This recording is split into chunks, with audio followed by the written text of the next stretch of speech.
লোকসভাতেও ভেঙে যাচ্ছে তৃণমূল কংগ্রেস। মমতা বন্দ্যোপাধ্যায়ের সঙ্গে মাত্র 4 জন সাংসদ রয়েছে, 20 জন সাংসদ নিয়ে তৈরি হচ্ছে নতুন ফ্রন্ট। 18 ফ্রন্ট নাম দিয়ে আপাতত ক্যাজুয়াল মিটিং করা হচ্ছে কনস্টিটিউশন ক্লাবে।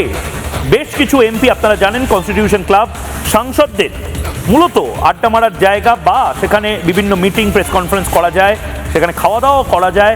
কনস্টিটিউশন ক্লাবে একটি মিটিং হয়েছিল এবং তারপর একজন এমপির বাড়িতেও বেশ কিছু সাংসদকে নিয়ে এবং কিছু সাংসদকে জুম কলে অর্থাৎ অনলাইনে ধরে একটি মিটিং করা হয়। সোমবার স্পিকারকে চিঠি দিতে পারে বিদ্রোহী তৃণমূল সাংসদরা। মমতা বন্দ্যোপাধ্যায়ের সাথে অভিষেক বন্দ্যোপাধ্যায় বাদ দিয়ে মমতা বন্দ্যোপাধ্যায়ের সাথে এই মুহূর্তে এমপি কজন রয়েছেন? আজকে মমতা বন্দ্যোপাধ্যায় একটি মিটিং ডেকেছিলেন, বৈঠক ডেকেছিলেন, সেখানে মাত্র 4 জন এমপি, 4 জন সাংসদ উপস্থিত ছিলেন। ডেরেক ওব্রায়েন, কল্যাণ ব্যানার্জি, মালা রায় এবং দোলা সেন। রাজ্যসভা এবং লোকসভা মিলিয়ে মাত্র 4 জন সাংসদের উপস্থিতি কিন্তু মাথায় ভাঁজ ফেলে দেওয়ার মতন।